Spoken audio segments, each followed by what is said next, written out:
নমস্কার বন্ধুরা, আমার কুকিং চ্যানেলে আবারও সবাইকে স্বাগত।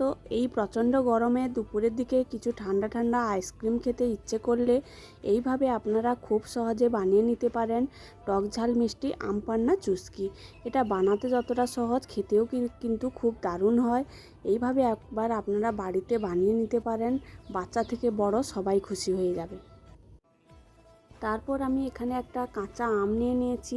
আমটা খুব ভালো করে ধুয়ে পরিষ্কার করে নিয়েছি। তারপর গ্যাসের মধ্যে হালকা আঁচে এটা পুড়িয়ে নেব।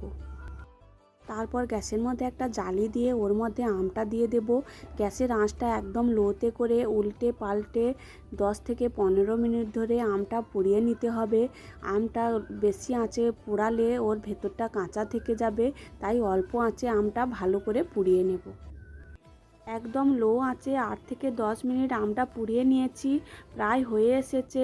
আমটা নামানোর আগে ওর সঙ্গে একটা কাঁচা লঙ্কাও দিয়ে দেব। কাঁচা লঙ্কাটাও আমের সঙ্গে খুব ভালোভাবে পুড়িয়ে নেব।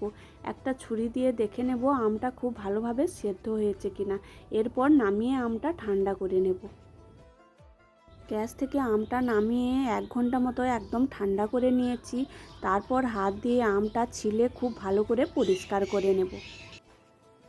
তারপর একটা মিক্সির বাটি নিয়ে নিয়েছি। একটা চামচ দিয়ে আমের কাঁধগুলো চেঁচে বের করে নেব, নিয়ে মিক্সির বাটির মধ্যে নিয়ে নেব।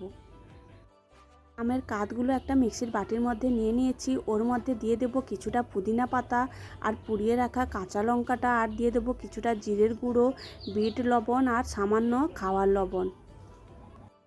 সব কিছু দেওয়া হয়ে গেছে। মিক্সিতে একটা পেস্ট বানিয়ে নিয়েছি।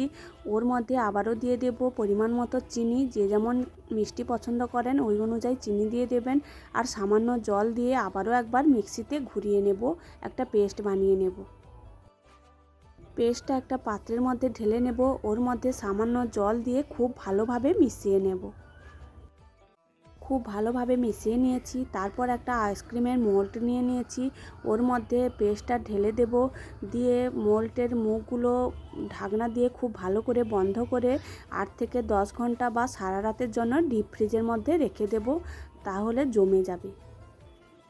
8 থেকে 10 ঘন্টা পর মোল্ডটা ডিপ ফ্রিজ থেকে বের করে 2-3 মিনিট নর্মাল টেম্পারেচারে রেখে দিতে হবে, তাহলে অনায়াসে আইসক্রিমগুলো মোল্ড থেকে বের হয়ে আসবে। এইভাবে সবগুলো আইসক্রিম আমি এক এক করে মোল্ড থেকে বের করে নেব।